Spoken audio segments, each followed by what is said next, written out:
Hello everyone, myself Aditya and today I am going to start new chapter of class 10 height and distance। ठीक है, तो अभी हम height and distance पढ़ने वाले हैं। ठीक है, क्लास 10 का। तो ज्यादा परेशान होने की कोई जरूरत नहीं है। ठीक है, जितने भी क्वेश्चंस हमने पीछे करवा रखे हैं, ठीक है, जितने भी एक्सरसाइजेस पीछे करवा रखे हैं उसको देखिए, फिर हाइट एंड डिस्टेंस को देखिएगा, क्योंकि उसमें ही सब कुछ बता दिया गया है। ठीक है, जितने भी ट्रिग्नोमेट्रिक से रिलेटेड रेशियोज हैं या फिर ट्रिग्नोमेट्रिक को कैसे सॉल्व करते हैं, ये सब जितने भी हैं, ठीक है, पहले ही बता दिया गया है। इसमें तो बहुत ही इजी क्वेश्चंस होते हैं। ठीक है, ज्यादा परेशान होने की कोई जरूरत नहीं। ठीक है, अगर रेशियोज आपको अच्छे से याद है, उसके फार्मूले अच्छे से याद है, तब तो समझ लीजिए जो कुछ भी नहीं है, कुछ भी नहीं है। ठीक है, अगर समझ गए डिप्रेशन लाइन क्या होता है और क्या एलिवेशन, अगर ये समझ गए डिप्रेशन जो एंगल है वो क्या है और क्या था एलिवेशन एंगल क्या, अगर दो चीज आप समझ जाते हैं तो हमारे ख्याल से इसमें कुछ भी नहीं है। यही दो जो भी हैं बहुत ही इंपॉर्टेंट होते हैं। बहुत लोग नहीं समझ पाते कि डिप्रेशन क्या होगा या फिर एलिवेशन क्या होगा, वही क्वेश्चन में देता है और वही मोस्ट इंपॉर्टेंट माना जाता है। ठीक है, डिप्रेशन एंगल जो है उसी से हम समझ सकते हैं कि कहां से हमें सॉल्व करना शुरू करना है। ठीक है, मतलब शुरू कहां से करेंगे सॉल्व करना। ठीक है, एलिवेशन भी वही डिफाइन करता है। ठीक है, तो चलिए पहले ही बताते हैं डिप्रेशन और एलिवेशन है क्या, मतलब डिप्रेशन एंगल ऑफ डिप्रेशन और एंगल ऑफ एलिवेशन है क्या। ठीक है, तो सबसे इंपॉर्टेंट टॉपिक है। ठीक है, और एक उसमें टॉपिक आता है लाइन ऑफ साइट। क्या आता है? Line of site. ठीक है, तो तीन टॉपिक हमारे पास है। पहला है हमारे पास line of sight, line of sight. दूसरा है angle of elevation, angle of elevation. तीसरा है angle of depression, angle of depression. ठीक है, तो एंगल ऑफ डिप्रेशन है, ठीक है, एंगल ऑफ एलिवेशन है और लाइन ऑफ साइट है। तीन जो हमारे पास है, यही जो तीनों हैं बहुत ही इंपॉर्टेंट है। अगर ये समझ में आ गए तो आई थिंक आप बहुत कुछ समझ लिए। ठीक है, हाइट एंड डिस्टेंस में बहुत कुछ समझ लिए। अगर ट्रिग्नोमेट्रिक रेशियोज के सारे फार्मूले को अच्छे से लर्न है तब तो समझ लीजिए बहुत ही कुछ आप समझ लिए इसमें। ठीक है, तो चलिए शुरू करते हैं पहले लाइन ऑफ साइट से। लाइन ऑफ साइट वो चीज होती है या फिर वो लाइन होती है जैसे अगर हम देख रहे हैं, ठीक है, किसी भी चीज को ऐसे जिस भी चीज को देख रहे हैं, जहां फोकस कर रहे हैं, तो हमारे जो आई से मतलब जो आंख से और जिस पॉइंट को देख रहे हैं उसके बीच की जो लाइन क्रिएट हो रही है, ठीक है, जो लाइन क्रिएट हो रही है उसी को क्या कहेंगे? Line of site. अगर मान लें हम किसी चीज को देख रहे हैं, मान लें कैमरे को हम देख रहे हैं, ठीक है, तो जो मेरे आंख से और जो कैमरे के बीच की जो लाइन क्रिएट हो रही है वो क्या हुआ? वही है लाइन ऑफ साइट। यानी कि अगर मेरी आंख यहाँ है, यानी कि मेरी जो आई है यहाँ पे है और कैमरा मान लेते हैं यहाँ पे है, कैमरा यहाँ पे है, ठीक है, तो मैं कैमरे की तरफ अगर जो देख रहा हूं, कैमरे की तरफ देख रहा हूं, तो यही लाइन जो क्रिएट हो रही है मेरी आंख और कैमरे के बीच में जो लाइन क्रिएट हो रही है उसी को क्या कहेंगे? लाइन ऑफ साइट कहेंगे। ठीक है, तो ज्यादा कंफ्यूज होने की जरूरत नहीं है। ठीक है, ये पूछेगा नहीं आपको कि लाइन ऑफ साइट क्या है। ठीक है, तो बस ये जानना जरूरी है कि लाइन ऑफ साइट है क्या। ठीक है, अगर वही चीज ऐसे बात कर दिया जाए, यानी कि मेरे आई से मान लेते हैं यहाँ पे कोई पॉइंट पी है या फिर मान लेते हैं यहाँ पे बल्ब लगा हुआ है, ठीक है, तो मेरी आंख से अगर मैं बल्ब को देख रहा हूं, वैसे कुछ देख रहा हूं, ठीक है, मतलब ऐसे बल्ब लगा हुआ तो ऐसे मैं देख रहा हूं अगर उस बल्ब को, तो जो मेरे आंख से और बल्ब के बीच की जो लाइन बन रही है ना, ऐसे यहाँ पे मान लेते हैं जो लाइन बन रही है ना मेरे और बल्ब, मेरे आंख से और बल्ब के बीच की जो लाइन बन रही है उसी को क्या कहेंगे? Angle of line of site कहेंगे, लाइन ऑफ साइट कहेंगे। ठीक है, तो समझ में आ गया होगा कि लाइन ऑफ साइट है क्या। ठीक है, किसी भी चीज को आप देख रहे हैं, किसी भी चीज को देख रहे हैं, तो जो आपके आंख से और जिस चीज को देख रहे हैं उसके बीच की जो लाइन क्रिएट हो रही है उसी लाइन को क्या कहेंगे? लाइन ऑफ साइट कहेंगे। ठीक है, तो ये चीज बहुत अच्छे से क्लियर हो गया होगा, बहुत ही ईजी है वैसे तो। ठीक है, चलिए अब देखते हैं अगला जो है उसका एंगल ऑफ एलिवेशन। क्या है? Angle of elevation. ये भी समझना बहुत ही आसान है, एंगल ऑफ एलिवेशन।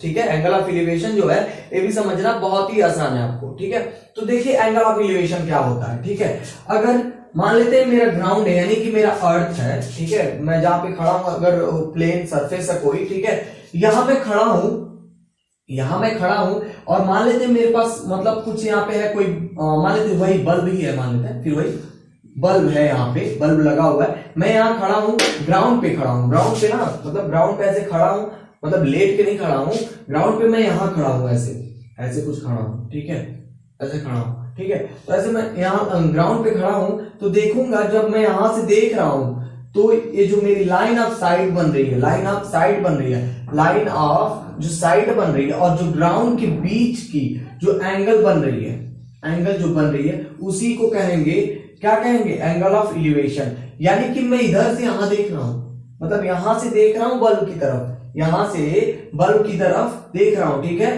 तो इस चीज को याद रखना है, जब भी मैं नीचे से, मतलब नीचे से ऊपर की तरफ देखेंगे, नीचे से ऊपर की तरफ देखेंगे तो एंगल ऑफ एलिवेशन होगा, और ऊपर से नीचे की तरफ देखेंगे, मतलब मान लेते हैं यहाँ पे कोई बिल्डिंग है, बिल्डिंग पे मैं खड़ा हूं, ठीक है, बिल्डिंग पे खड़ा हूं और नीचे मैं किसी व्यक्ति को देख रहा हूं, तो ये जो बन रहा है ना, मतलब ये जो लाइन बन रही है, यहाँ पे मान लेते हैं कोई पर्सन खड़ा है और यहाँ पे मैं खड़ा हूं, मतलब किसी बिल्डिंग पे खड़ा हूं, मान लेते हैं बिल्डिंग है मेरी, इसी पे मैं खड़ा हूं, इस बिल्डिंग पे खड़ा हूं और यहां से मैं एक पर्सन को देख रहा हूं, तो ये जो मतलब एंगल यहाँ क्रिएट हो रहा है ना, ये जो एंगल क्रिएट हो रहा है, मतलब बिल्डिंग के और जो मेरी लाइन ऑफ साइट के बीच की जो एंगल क्रिएट है, लाइन ऑफ साइट ही ना होगा भाई, लाइन ऑफ साइट ही तो हुआ है। लाइन ऑफ साइट मतलब क्या, जो मेरी आंख से और जो इस पर्सन के बीच की जो लाइन क्रिएट हो रही है वही तो लाइन ऑफ साइट थी, ठीक है। तो इन दोनों के बीच, मतलब लाइन ऑफ साइट के बीच और इस बिल्डिंग के बीच जो भी, या फिर मेरे आंख जहां मैं खड़ा हूं वहां से जहां से देख रहा हूं, जो भी देखने का एंगल जो क्रिएट हो रहा है उसी को क्या कहेंगे, एंगल ऑफ डिप्रेशन कहेंगे, एंगल ऑफ डिप्रेशन कहेंगे, ठीक है। तो ऐसे याद रख सकते हैं, अगर नीचे से ऊपर की तरफ देखेंगे तो एलिवेशन, ऊपर से नीचे की तरफ देखेंगे तो क्या, डिप्रेशन। यानी कि नीचे से ऊपर की तरफ ऐसे अगर देख रहे हैं तो क्या बन रहा है, एलिवेशन बन रहा है, और अगर ऐसे देख रहे हैं तो क्या बनेगा, डिप्रेशन बनेगा। अच्छे से याद रखेंगे, अगर ऐसे मैं देख रहा हूं ऊपर की तरफ तो एलिवेशन, और नीचे से मतलब ऊपर से नीचे की तरफ ऐसे देख रहे हैं, ऐसे देख रहे हैं किसी चीज को तो क्या है वो, डिप्रेशन। ऐसे समझे, अगर नहीं समझ में आ रहा तो मान लेते हैं ये फैन लगा हुआ है, ठीक है, तो इस फैन को मैं ऐसे देख रहा हूं, तो जो फैन के और यहाँ पे जो मेरा सरफेस बन रहा है उसके बीच का जो एंगल क्रिएट हो रहा है ना वो है एलिवेशन। और मैं अगर नीचे किसी चींटी को देख रहा हूं, मान लेते हैं चींटी नहीं है, मतलब कोई चींटी अगर जा रही है उसको मैं देख रहा हूं, ठीक है, तो एक मेरे आंख से और जो उस चींटी के बीच का जो लाइन क्रिएट हो रहा तो लाइन ऑफ साइट हो गया, यही तो बताया हमने, ठीक है, वो लाइन ऑफ साइट हो गया। और ऐसे जो एंगल क्रिएट हो रहा भाई, ऐसे एंगल क्रिएट हो रहा ना, ऐसे जा रहा है, ठीक है, और ऐसे मैं सीधा हूं, ऐसे सीधा हूं और ऐसे कुछ एंगल यहाँ पे क्रिएट हो रहा है, जो उसी एंगल को क्या करें भाई, ऐसे में क्रिएट हो रहा है, देखें ऐसे मैं वहां देख रहा हूं तो ऐसे क्रिएट हो रहा है, ठीक है। तो जो एंगल क्रिएट हो रहा है हमारे पास वही क्या है, डिप्रेशन एंगल है, क्या है, डिप्रेशन एंगल है। तो अच्छे से इसको याद रखेंगे, ठीक है। चलिए, तो ज्यादा कंफ्यूज होने की जरूरत नहीं है। ये मान लेते हैं कोई बिल्डिंग है, ठीक है, बिल्डिंग है, ठीक है, तो कंफ्यूज नहीं होना है, ठीक है, बिल्डिंग है, ठीक है। तो अभी क्या करते हैं, एक क्वेश्चन सॉल्व करते हैं, खुद ब खुद समझ में आ जाएगा कैसे क्या करते हैं, ठीक है। चलिए, तो एक क्वेश्चन पढ़ रहा है, ठीक है, आप लोग ध्यान से सुनिएगा, ठीक है, कि क्वेश्चन क्या कह रहा है, ठीक है। तो मैं इसको रब कर रहा हूं, जैसा कि आप लोग को सभी लोग को पता होगा कि मैं आर एस अग्रवाल बुक से पढ़ा रहा हूं, ठीक है, मैं आर एस अग्रवाल बुक को ही अभी फॉलो कर रहा हूं, ठीक है। इसके बाद मैंने प्लान कर रखा है कि एनसीईआरटी के सारे सोल्यूशंस को अपलोड करूंगा एग्जाम्पल के साथ, ठीक है, एनसीईआरटी के सारे सॉल्यूशन प्लस एग्जांपल, जितने क्वेश्चन है, मतलब एक एक क्वेश्चन को सॉल्व कराना है मुझे, ठीक है। बहुत ही रेयर क्वेश्चंस को छोड़ा जाएगा, जैसे अगर सेम क्वेश्चन 2 बार रिपीट हो गए, मतलब एक ही टाइप के 2 बार रिपीट कर गए, जो मुझे लगेगा कि एकदम बच्चा कर सकता है उसी को छोड़ने वाला हूं, नहीं तो सबको करूंगा, यानी कि A to Z जितना सोल्यूशन है उसका सब कुछ उसमें अपलोड किया जाएगा, ठीक है। तो चलिए बताते हैं आपको एक क्वेश्चन, इसी पे बेस रहेगा, ठीक है। चलिए, तो क्वेश्चन क्या कह रहा है समझेंगे पहले। अ वर्टिकल पोल, वर्टिकल मतलब क्या होता है भाई, अब वर्टिकल हॉरिजॉन्टल, ये जो दो चीजें है ना उसको भी याद रखनी है हमें, ठीक है। चलिए, ये जो ऐसे लाइन खींची जाती है ऐसे, ठीक है, ऐसे जो लाइन खींची जाती है इसी को कहते हैं हॉरिजॉन्टल, क्या कहते हैं, हॉरिजॉन्टल। और जो सीधी लाइन खींची जाती है ऐसे ऊपर की तरफ, ठीक है, परपेंडिकुलरली जो खींची जाती है उसको कहते हैं वर्टिकल, ठीक है। यानी कि ये जो लाइन है क्या है, वर्टिकल लाइन है, और जो मेरी ये लाइन है मतलब ऐसे जो सरफेस की तरह दिख रहा है, मतलब मान लेते हैं ग्राउंड की तरफ ऐसे कुछ खींचा हुआ लाइन है, तो इसको क्या मान रहे हैं, हॉरिजॉन्टल मान रहे हैं। तो मतलब मान नहीं रहे हॉरिजॉन्टल लाइन होती है, हॉरिजॉन्टल लाइन होती है, वर्टिकल लाइन होती है, ठीक है। तो याद रखेंगे जब भी वर्टिकल लाइन की बात करें तो सीधी लाइन मतलब परपेंडिकुलर लाइन होगा, और जब भी हॉरिजॉन्टल लाइन की बात करें तो ऐसे कुछ लाइन होगी, ऐसे स्लाइड लाइन, ठीक है। चलिए, तो अभी शुरू करते हैं। क्वेश्चन क्या कह रहा था, क्वेश्चन सुनेंगे ध्यान से, ठीक है। क्वेश्चन कह रहा है, एग्जांपल का पहला क्वेश्चन है, ठीक है, क्लास 10th का, ठीक है। चलिए शुरू करते हैं। क्वेश्चन कह रहा है एग्जांपल का कि a vertical line stands on the level ground. A vertical line stands on the level ground. ये तो कह रहा भाई, मतलब जो ग्राउंड का जो क्या बोलते हैं उसको, लेवल मतलब उसके समतल ऐसे समझ लें, ठीक है, मतलब उसके लेवल उसकी तरफ उसकी जैसे, ठीक है, ऐसे उस पे एक लाइन खड़ी है, मतलब एक वर्टिकल लाइन है, ठीक है। चलिए स्टैंड्स मतलब खड़ी है तो है, ठीक है, यानी कि मान लेते हैं ग्राउंड है मेरा, उस पे एक लाइन खड़ी है, ठीक है, वर्टिकल लाइन खड़ी है। उसके बाद क्या कह रहा है, from a point on the ground, मतलब किसी पॉइंट पे, यहां से भी खड़ी हो सकती है, यहां से भी खड़ी हो सकती है भाई, किसी पॉइंट पे कह रहा ना, तो मान लेते हैं ये भी तो लाइन होगी, ये भी तो लाइन है, दोनों में से किसी एक को मान लेंगे ऐसे, ठीक है, अपने अनुसार आप लोग खुद से मान लेंगे, ठीक है। तो हुआ क्या, from a point on the ground, मतलब किसी एक पॉइंट से, किसी भी पॉइंट से, यहां से भी ले सकते हैं, यहां से भी ले सकते हैं, ऑन द ग्राउंड मतलब ग्राउंड पे ही लेना है, ठीक है। तो ये हो गया, कह रहा 25 metre away from the foot of the pole. कहां से कह रहा है, कहां से, ये जो वर्टिकल पोल है हमारे पास, ये जो वर्टिकल पोल है, ये जो वर्टिकल पोल है वहीं से कह रहा है 25 मीटर अवे। चलिए थोड़ा सा और बताते हैं, थोड़ा सा और उस पे क्वेश्चन को फिर से पढ़ते हैं और फिर से बताते हैं। क्वेश्चन क्या कर देखेंगे, कहां से देखेंगे, फ्रॉम अ पॉइंट से, ठीक है। ये तो समझ में आ गया था कि एक ग्राउंड पे, ठीक है, वो एक वर्टिकल लाइन, एक वर्टिकल पोल खड़ी है, ठीक है। चलिए एक वर्टिकल पोल मतलब समझ रहे हैं ना, बिजली का कोई खंभा खड़ा है, मान लेते हैं जमीन से, ठीक है, ऐसे कुछ समझे, जमीन से कोई बिजली का खंभा खड़ा है, ठीक है। कह रहा उसके बाद from a point on the ground, मतलब किसी भी पॉइंट के, ग्राउंड के किसी भी पॉइंट से, ठीक है। उसके बाद कह रहा 25 metre away from the foot of the pole, यानी कि पोल के पैर से, पैर मतलब फुट मतलब पैर ही होता है, उसकी जो जहां पे वो खंभा लगा हुआ है वहीं से 25 मीटर दूरी पर, 25 मीटर दूरी पर the angle of elevation of its top is found to be 60 degree. अब ध्यान देंगे यहां पे क्या कहा, the angle of elevation, elevation का जब भी मतलब एक कह दे तो ऐसे कुछ कह रहा है, एलिवेशन भाई क्या कह रहा है, एलिवेशन जब भी कहेगा तो कैसे होगा, ऐसे होगा, यानी कि यहां से इधर की तरफ देख रहे हैं, यहां से कहां देख रहे हैं, ऊपर की तरफ देख रहे हैं, ठीक है। तो एलिवेशन की बात किया, कह रहा है is found to be 60 degree, क्या कह रहा है, is found to be 60 degree, ठीक है, is found to be 60 degree, इतना तक समझ में आ गया होगा।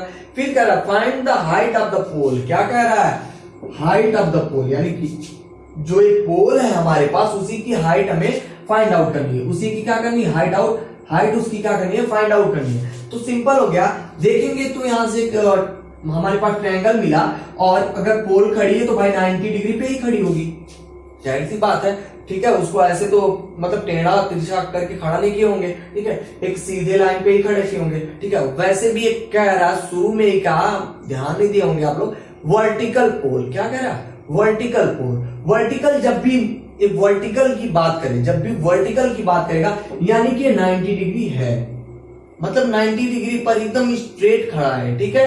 तो देखेंगे वर्टिकल मतलब 90 डिग्री हो गया यहाँ, ठीक है।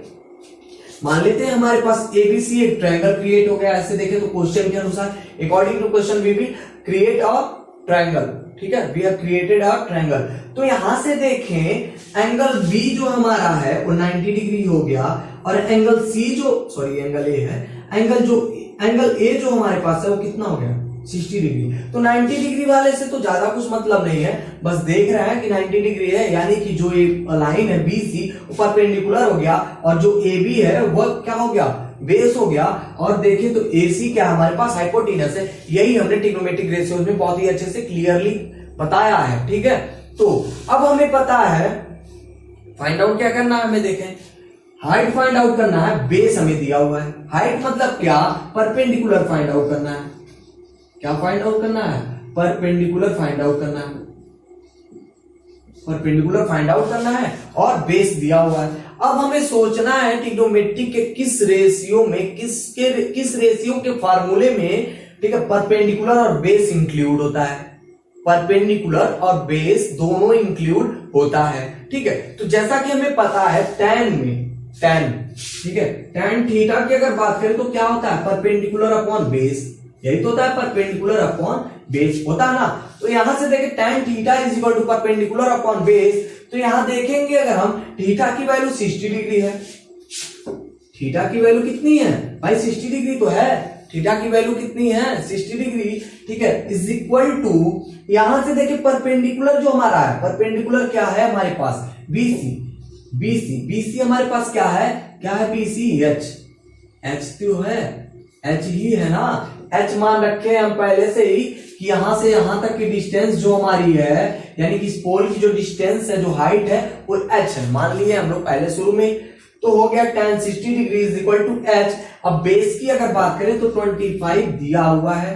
कैसे पता चला, जो कह रहा था वो कि जो पोल है उससे 25 मीटर दूरी पर, ठीक है, तो यहां से देखिए यहां तक दूरी जो है हमारे पास 25 मीटर है, यहां तक तो सिंपली समझ में आ गया होगा। अब अगर हम देखें तो हमें tan 60 डिग्री की वैल्यू बहुत अच्छे से पता है, √3 होती है, पता है, रट के रखे हैं, पिछले जितने भी लेक्चर हैं बहुत अच्छे से रटते आ रहे हैं tan 60 डिग्री की वैल्यू, ठीक है, या फिर जितने भी वैल्यूज हैं कैसे रटेंगे, ठीक है। इस पे भी एक वीडियो हमने स्पेशल अपलोड कर रखा है कि कैसे इसको आसानी से याद रखा जा सके, ठीक है। तो यहां तक हो गया।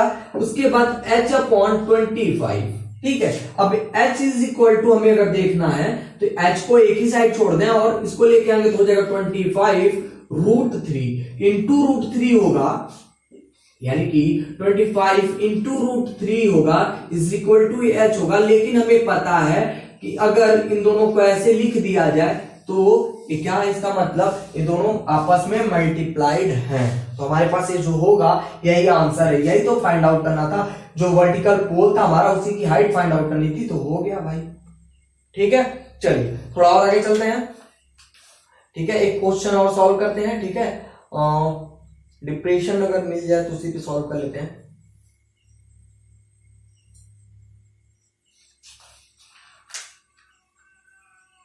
चलिए आई थिंक लेक्चर भी मेरा लेंदी हो जाएगा, इसके बाद थोड़ा है लेकिन बहुत बड़ा क्वेश्चन है, ठीक है तो इजी, छोटा सा भी एक है, तो हम छोटा वाला क्वेश्चन ही सॉल्व कराने वाले। अब आप खुद से कर सकते हैं, एग्जांपल नंबर 2 बहुत ही सिंपल क्वेश्चन है, ठीक है, बहुत ही सिंपल, आप खुद से कर सकते हैं, सेम ऐसे ही है, लेकिन उसमें डिफरेंस ये है कि वो कह रहा है एक पतंग उड़ रही है, एक पतंग उड़ रही है और उस पतंग की स्ट्रिंग दी हुई है, स्ट्रिंग की जो मतलब क्या बोलते हैं उसको, लेंथ, जो स्ट्रिंग की लेंथ वो दे रखा उसने, यानी कि इस लेंथ को दे रखा उसने, जो स्ट्रिंग होगी यही तो होगी भाई, ऐसे ही तो पतंग उड़ेगा, यहाँ से स्ट्रिंग पकड़े हुए हैं आप, ऐसे उड़ रहा होगा कुछ, ठीक है। तो यहां से देखेंगे तो यही जो स्ट्रिंग की लेंथ है वो दे रखा उसने, और क्या दिया उसमें, और दिया हुआ 30 डिग्री पे है वो, मतलब 30 डिग्री, यहाँ जो एलिवेशन बन रहा है उसका एलिवेशन एंगल वो क्या है 30 डिग्री है, ठीक है। तो उसको भी आप सॉल्व कर सकते हैं, देखेंगे तो जहां पे मतलब यहाँ पे हमें क्या मिला, हाइपोटेनस मिल गया, ठीक है, और फाइंड आउट करने के लिए क्या कह रहा है, फाइंड आउट करने के लिए find the height of the kite, मतलब हाइट ऑफ द काइट, तो हाइट जहां से होगा ऐसे यही तो हाइट होगा, सेम ऐसे ही करना है, बस उसमें क्या है यहाँ देखेंगे तो हाइपोटेनस हमें मिल रहा है और परपेंडिकुलर मिल रहा है, और हमें पता है हाइपोटेनस और परपेंडिकुलर किस रेशियो में पाया जाता है, ट्रिग्नोमेट्रिक किस रेशियो में भाई, साइन थीटा में, तो साइन थीटा फार्मूला लगाएंगे, साइन 30 डिग्री की वैल्यू हमें पता है, परपेंडिकुलर की वैल्यू H हो जाएगी, और इसकी 165 दिया हो तो 165 कर लेंगे, आसानी से निकल जाएगा, उसको तो आप सॉल्व कर सकते हैं, ट्राई कीजिएगा, ठीक है। चलिए इसके बाद जो भी क्वेश्चन है अगले लेक्चर में कराते हैं, एग्जांपल नंबर 3 से, एग्जांपल नंबर 3 थोड़ा सा डिफरेंट है इससे, तो उसको कराएंगे अगले लेक्चर में, ठीक है। उसके बाद उसके कुछ और क्वेश्चन कराते रहेंगे, ठीक है। मेरा मतलब इस पूरे चैप्टर का बहुत ज्यादा क्वेश्चन है, इसमें बहुत ज्यादा क्वेश्चन दिए हुए हैं, एक्सरसाइज में बहुत ज्यादा क्वेश्चन भरा पड़ा है, तो हमने सोच रखा है कि कोई क्वेश्चन जो भी ऐसा है उसको छोड़ देंगे, जो भी क्वेश्चंस बोर्ड में पूछे गए हैं, जो भी क्वेश्चंस बोर्ड में पूछे गए सारे क्वेश्चंस को सॉल्व कराने वाले हम, ठीक है। अलग अलग लेक्चर में हर एक क्वेश्चन को हम अपलोड करेंगे, ठीक है। तो आप लोगों को अगर मतलब उसको देखना है तो वहां से देखेंगे, और इम्पोर्टेंट चीज ये है कि यही क्वेश्चंस फिर से रिपीट होने के चांसेस ज्यादा होते हैं, जैसा कि हमें पता है 10 साल के बताया जाता है, जब हम लोग बोर्ड परीक्षाओं की तैयारी करते हैं तो क्या बताया जाता है, 10 साल का जो भी हमारे पास क्वेश्चन पेपर है उसको रटे अच्छे से, वही से हमारा पूछा जाएगा, तो यही तो होता भाई, यही से तो पूछा जाता है। चलिए तो इस लेक्चर को यहीं पे समाप्त करते हैं, ठीक है। और जो भी प्रॉब्लम हो कहीं पे भी, किसी भी लाइन में, किसी भी लेक्चर में, मतलब कहीं भी प्रॉब्लम आया हो तो प्लीज कमेंट करके हमें जरूर बताएं कहाँ पे कौन सी प्रॉब्लम आई, ठीक है। वैसे तो मैं कोशिश यही करता हूँ कोई प्रॉब्लम ना होने पाए, ठीक है। और अगर आखिरी में अगर वीडियो पसंद आया तो प्लीज लाइक जरूर कर दें। Thank you.